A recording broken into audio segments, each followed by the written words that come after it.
Al-Fatihah.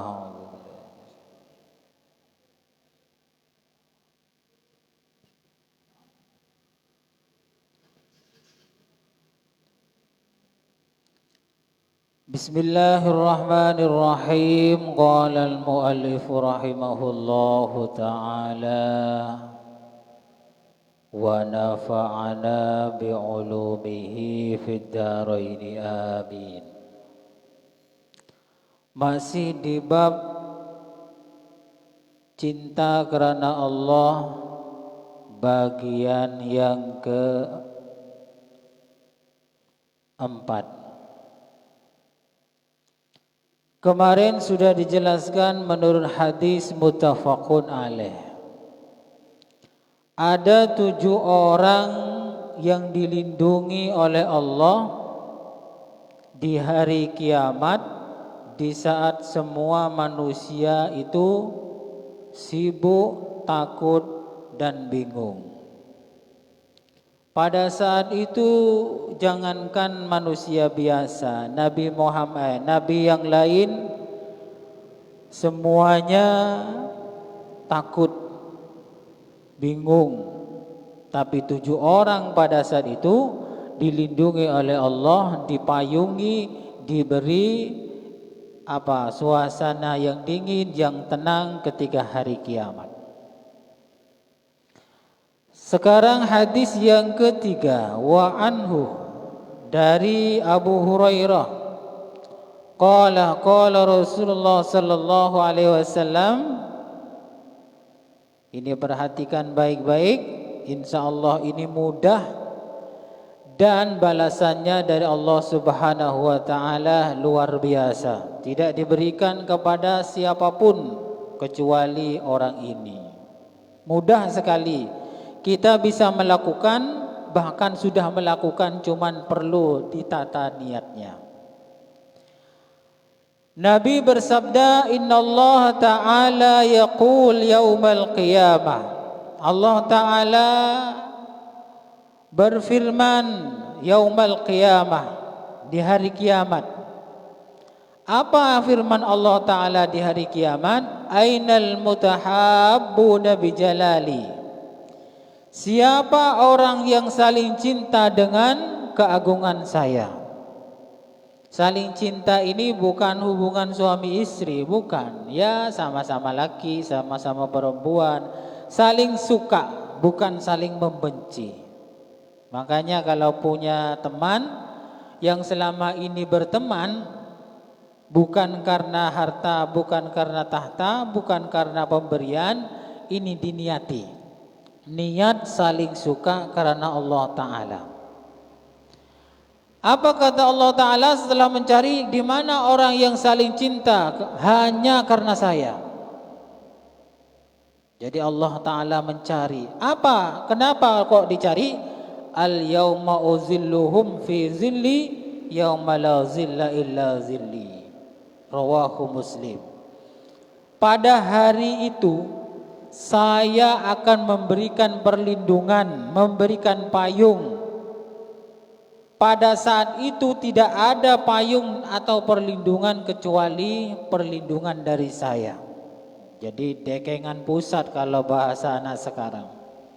Nah, orang yang saling cinta, saling suka, saling menyenangi, bukan saling membenci karena Allah, maka ini nanti semuanya orang pada bingung, pada kepanasan karena matahari dekat, sudah digiring mau masuk neraka dan ada yang mau masuk surga. Di saat itu oleh Allah diberi jaminan perlindungan, bahkan diberi perlindungan payung sehingga tidak panas dari terik matahari.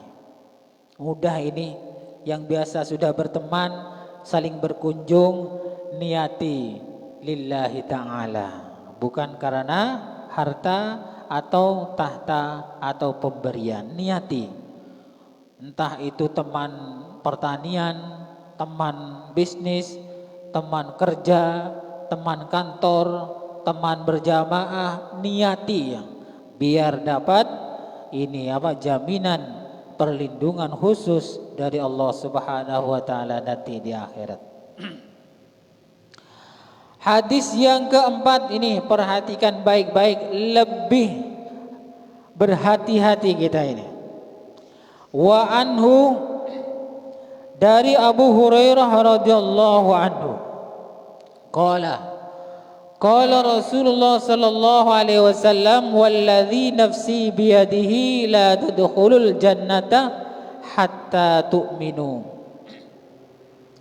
Saking pentingnya hadis ini, pesan ini dari Rasul, Nabi sampai bersumpah, demi nafsi biyadihi, demi diriku ada di tangannya, berarti demi Allah, demi Allah, la tadkhulul jannata, tidak masuk surga kalian semua, hatta tu'minu, sehingga kalian semua beriman. Nah, wajar kalau ini tidak akan masuk surga kalau tidak beriman. Selanjutnya ini malah beriman tapi tak masuk surga ini. Wala tu'minu hatta tahabbu, dan kalian tidak bisa dikatakan orang beriman yang sempurna hatta tahabbu, sehingga kalian saling suka, saling mencintai.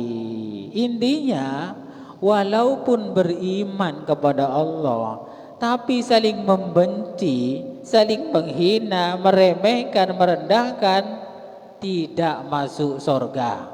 Oh, kok gitu? Iya. Karena masih punya salah sama orang lain ya. Masih punya salah kepada orang lain. Mungkin kepada Allah Ta'ala tidak pernah punya salah. Wajib sholat sudah dilakukan, puasa sudah dilakukan, tapi kewajiban berhubungan antar umat yang beriman tidak dijaga, tidak bisa masuk surga. Saya kan beriman walaupun beriman, saya kan wiridan duha, banyak puasa setiap hari, umpamanya sedekah sampai banyak sekali, luar biasa. Tapi hati kita sesama berimannya, sama Islamnya itu tidak saling cinta, saling benci, saling menghina, saling ngerasani, saling mencaci. Tidak jadi masuk surga.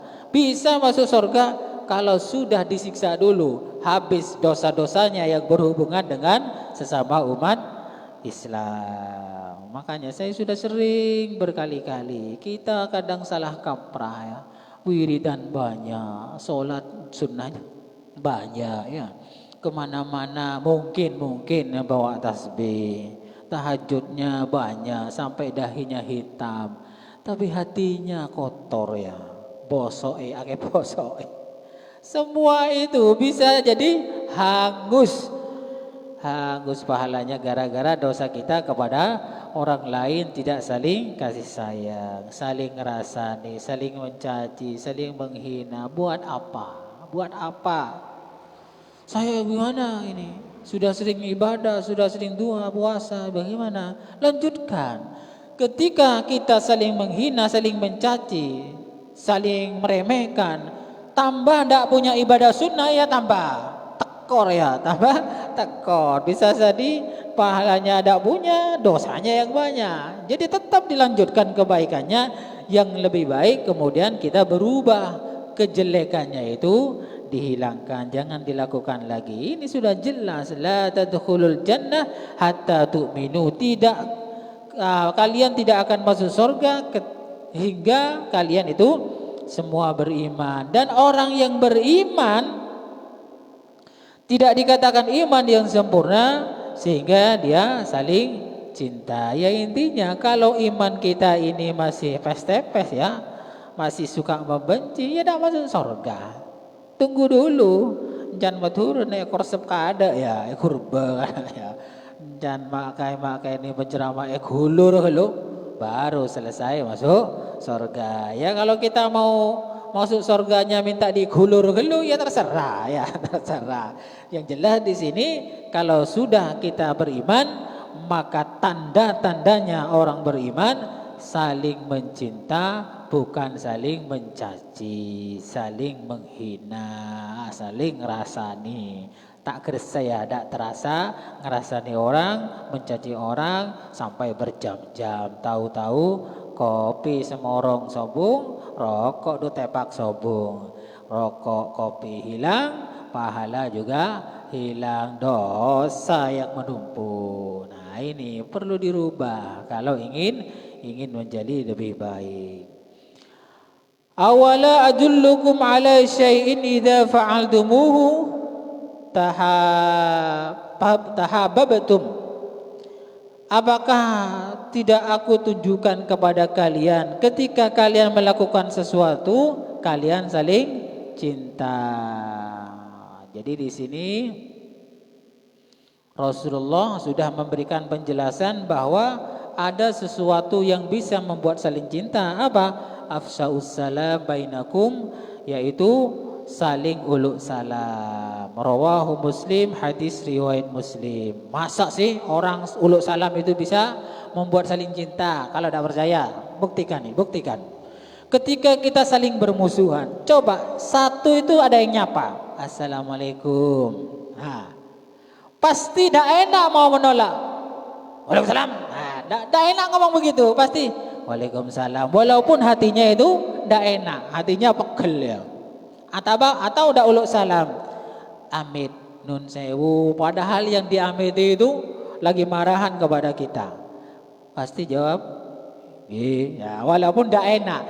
Tapi kalau terus-terusan begitu, akhirnya berubah. Setiap ketemu sama orang yang kita benci disapa Assalamualaikum saya. Nah, setiap ketemu begitu, pasti lama kelamaan emosinya itu turun. Tapi kalau ndak nyapa, ketemu ndak nyapa, wes tambah tinggi. Tak pak sapaan. Begitu kan? Tak pak sapaan, kurang ajar. Begitu. Tak amit, beda orang tak amit begitu. Tapi kalau disapa, ini Assalamualaikum, amit. Pasti dia tensi marahnya itu berkurang. Coba wes kalau ndak percaya. Orang yang membenci kita, kita uluk salami, kita sapa. Kalau gak disapa, semakin marah. Kalau disapa, pasti marahnya itu berkurang. Makanya ini teori dari Rasulullah, afsa'us salama bainakum, untuk kita saling mencinta. Umpama dulunya membenci, nah biasakan uluk salam. Can metu dan nyapaan ya, nyopoan. Insya Allah marah-marahnya itu akan hilang dengan sendirinya. Tapi kalau tidak saling nyapa, apalagi diembel-embeli sampai patokan tak nyapa, iya wis tambah lama masuk surganya itu. Serius, makanya kalau ada orang lagi benci kepada kita, sapa walaupun berat, sapa, tabrak. Assalamualaikum, saya. Ya, siapa saja yang melanggar aturan hadis ini, siapa saja, walaupun berilmu, walaupun banyak ilmunya, wah sama saja, tidak masuk neraka, tidak masuk surga, karena sudah tidak saling cinta, tapi saling membenci. Cukup sekian dulu, kurang lebihnya saya mohon maaf, mudah-mudahan bermanfaat. Wallahu a'lam bishawab. Al-Fatihah.